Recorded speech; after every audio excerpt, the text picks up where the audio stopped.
como lo anunciábamos antes de la pausa, estamos recibiendo con mucho gusto al doctor en psicología, Gabriel Barg, investigador del Departamento de Neurociencias de la Universidad Católica del Uruguay. Él forma parte de un equipo de investigadores que, bajo el nombre de Grupo SAM, viene realizando esta investigación sobre la plombemia. Contamos primero qué es el SAM y por qué existe este equipo. Bueno, el equipo SAM significa Salud Ambiental Montevideo. Es un equipo multidisciplinario dirigido por una doctora que es pediatra, que fue directora de la Policlínica de Contaminantes Ambientales del Pereira Rosell. Y el tema es que, bueno, el plomo es un metal que está en la civilización, está en nuestra ciudad, está en nuestra vida cotidiana, pero que tiene un gran problema, que es neurotóxico, es decir, afecta el sistema nervioso, entre otros, afecta a distintos sistemas, pero uno de sus peores efectos es en el sistema nervioso y en el cerebro. Y entonces eso genera problemas en el aprendizaje, problemas en la regulación del comportamiento, especialmente en las poblaciones más vulnerables, entre las que se encuentran los niños, ¿no? Los que están en crecimiento. Uno tenía la ilusión de que era un tema que había quedado más allá de esa explosión y que se atacó por el lado de los asentamientos con las baterías, las baterías que se usaban como relleno de las casas, las chapas. Sigue existiendo y en altos niveles en algunos casos. Algunas de las investigaciones que ustedes desentrañaron tienen que ver con la poca contaminación en sangre. Pero empecemos por ahí. ¿Cómo nace este inicio y por qué? Bueno, el problema surge en los 2000, ¿no? Sobre todo por industrias que trabajaban con baterías, que tenían un altísimo contenido de plomo que se había transmitido al suelo, y eso a su vez se transmitía a familias y niños que vivían en ese territorio, sobre todo en la zona oeste de Montevideo. Ahí hay casos muy graves, ¿no? Que generan toda una movilización social y generan también una preocupación institucional, y empieza a hablarse y a investigarse el tema. Hoy en día, después de muchos años, ¿no? Lo que ha pasado es que los niveles generales de plomo han descendido, entre otras cosas por algo que ha ocurrido en la mayoría de los países occidentales, que es que el plomo se ha quitado de los combustibles. Entonces, eso que hacía que una cantidad enorme de plomo estuviera suspendido en el aire ha disminuido considerablemente. Entonces, pero el problema es que lo que estamos viendo ahora, y que son todas las investigaciones actuales, es que a bajos niveles, ¿no? mucho menores que los que tenían los niños en los años 2000, pero que hay otros efectos que también son negativos, que son más sutiles, pero igualmente afectan el desarrollo, ¿no? En la atención, en el aprendizaje, en la lectura. ¿Qué podemos decir a nivel numérico que es baja contaminación en general y baja contaminación o alta contaminación?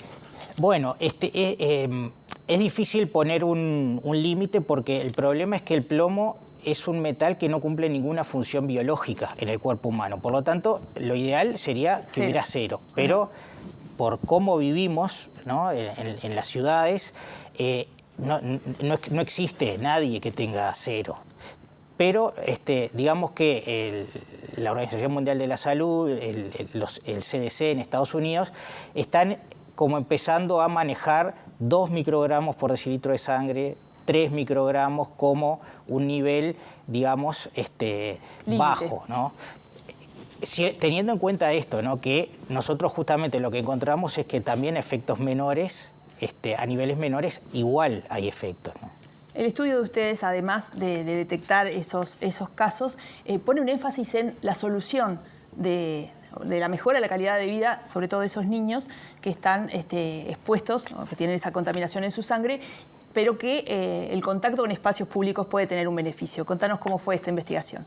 Claro, nosotros hace tiempo, ¿no? Hace más de 10 años que estamos estudiando a estos niños, que además, bueno, los venimos siguiendo a ellos y a sus familias, que bueno, ojalá que nos estén viendo también, porque ellos en realidad son los protagonistas del estudio.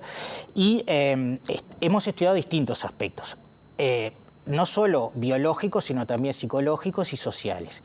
Y una de las cosas que hemos visto es, bueno, cuáles son algunas variables que pueden empeorar el efecto del plomo y otras variables que pueden moderar o mejorar, digamos, o proteger el efecto que puede tener el plomo sobre el comportamiento. Entonces, una de esas variables fue la distancia a espacios verdes, ¿no? Entendidos como plazas, parques o terrenos donde haya vegetación y espacio para jugar, desarrollar actividades.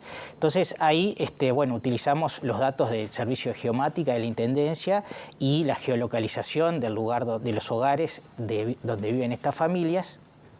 Y después, bueno, quisimos ver cómo ese factor influye en el efecto del plomo sobre la atención, sobre el aprendizaje, sobre las peleas y los conflictos en la familia, lo que llamamos los berrinches, ¿no?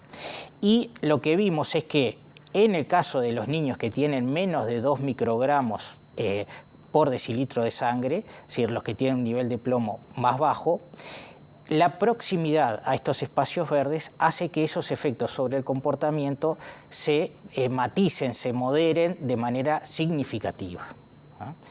Otra cosa es los que ya tienen un nivel mayor, que evidentemente el grado, digamos, al tener un nivel mayor de plomo, también el nivel de afectación es mayor y requieren intervenciones más específicas en los problemas que presenten. Pero en los que tienen una contaminación menor, el espacio verde oficia protegiendo del efecto en el comportamiento. ¿Le encontraron alguna explicación a esta cercanía, a esta mejora en base a esta cercanía? Bueno, hay como distintas puntas, ¿no? Una es la netamente biológica, ¿ah? Que bueno, sabemos que los espacios verdes generan un nivel de oxigenación distinto. Uno de los elementos que estamos estudiando actualmente en otro proyecto es lo que se llama el estrés oxidativo, ¿tá? Que es un proceso de degeneración celular y que parece que está muy relacionado con el nivel de plomo. Entonces, al tener una fuente de oxígeno mayor, de oxigenación mayor, eso ya de por sí es un factor protector. Pero también está el componente social, ¿no? De cómo los niños, y no solo los niños, pero en este caso los niños aprenden a regular su comportamiento interactuando con otros, en una actividad deportiva, con reglas, ¿ah? Entonces también hay un componente social y psicológico que nosotros pensamos que está influyendo. Vos lo dijiste más de una vez en esta pequeña conversación que estamos teniendo, pero es una contaminación, una afección que afecta el comportamiento, el carácter, el relacionamiento. Entonces, el impacto es biológico, pero también es cultural, es social, es de convivencia. Entonces, ¿qué se hace con estas conclusiones? ¿Quién las lee? ¿Qué planteos, qué desafíos nos deja a futuro a quienes toman las decisiones sobre el armado de las ciudades?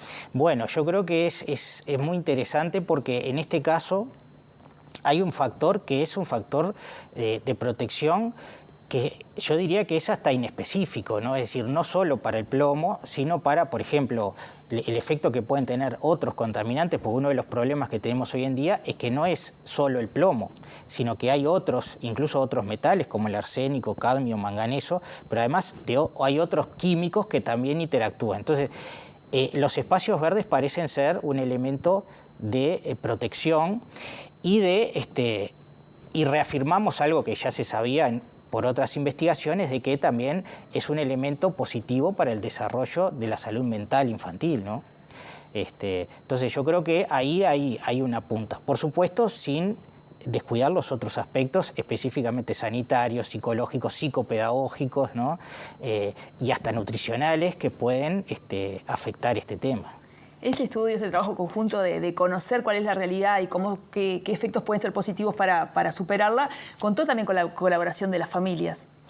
Total, una enorme colaboración. Bueno, ahora mismo, en este momento, hay familias participando en la universidad y, bueno, realmente eso es lo principal, es el elemento principal para haber podido desarrollar este estudio.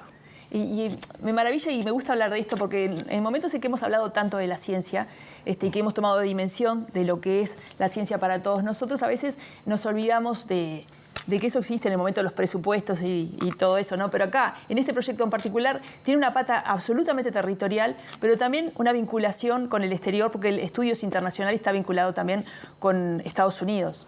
Sí, es un estudio colaborativo que ha contado y cuenta con el apoyo de la Universidad de Nueva York, con sede en Búfalo, de la doctora Katarzyna Kordas, que es del Departamento de Salud Pública de esa universidad, y que desde el comienzo ha venido trabajando con nosotros. Y también hemos trabajado con la Facultad de Química de UDELAR, la Cátedra de Toxicología Ambiental, que hizo gran parte de los análisis de estos estudios, de los análisis de plomo de estos estudios. Lo primero que me dijiste cuando entraste al estudio, al estudio de televisión, es que había nombrado a Carlos Pilo y que la pediatra que forma parte del equipo de investigadores, una pediatra que estuvo vinculada.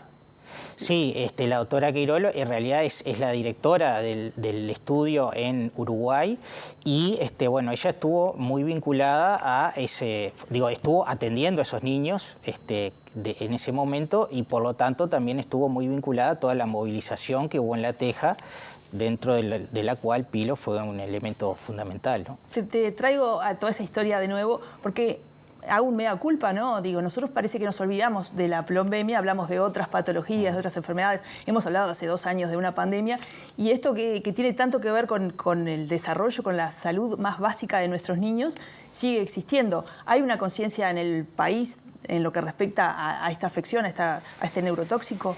Yo creo que hay conciencia en los que la sufren por razones obvias, porque lo sufren en carne propia, pero yo creo que a nivel social, una vez que pasó el elemento de alarma, la conciencia ha disminuido mucho y teniendo en cuenta sobre todo que siguen habiendo estudios de nuestro país, pero de todo el mundo, que también muestran efectos muy importantes en el desarrollo, ¿no? Y que estamos hablando de efectos que pueden ir desde bajar el nivel intelectual, abandono escolar, pérdidas de días de trabajo, problemas de salud diversos. Es decir, que tiene un costo no solo en calidad de vida, sino tiene un costo económico en la sociedad. Es decir, que hay un problema que está ahí y yo creo que no hay una conciencia acorde a la magnitud de ese problema.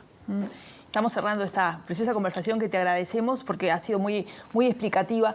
¿Cuál es el paso futuro? Esta presentación, este estudio, se realizó una presentación, está disponible en los 2 idiomas. ¿Qué sucede con eso? Bueno, en primer lugar, nosotros hay toda una parte académica, pero también hay una parte que es seguir estudiando el por qué ocurre esto en esos espacios verdes, qué pasa con el estrés oxidativo. Y bueno, también estamos elaborando un informe, digamos, para presentar a las distintas autoridades que tienen algo que ver en el tema, ¿no? Donde, bueno, un poco vamos a resumir algunas de estas conclusiones para poner sobre la mesa estos datos, ¿no? Esta evidencia. Estaremos ahí para escucharlo desde entonces. Bueno, muchas Gabriel, gracias. Muchísimas gracias por tu visita. Por favor, gracias a ustedes. Estuvimos entonces con Gabriel Bart, director del Departamento de Neurociencias, investigador del Departamento de Neurociencias de la Universidad Católica y uno de los investigadores de este estudio sobre plombemia. Nosotros ahora nos vamos a una pequeña pausa y volvemos enseguida porque queda mucha Ciudad Viva para compartir.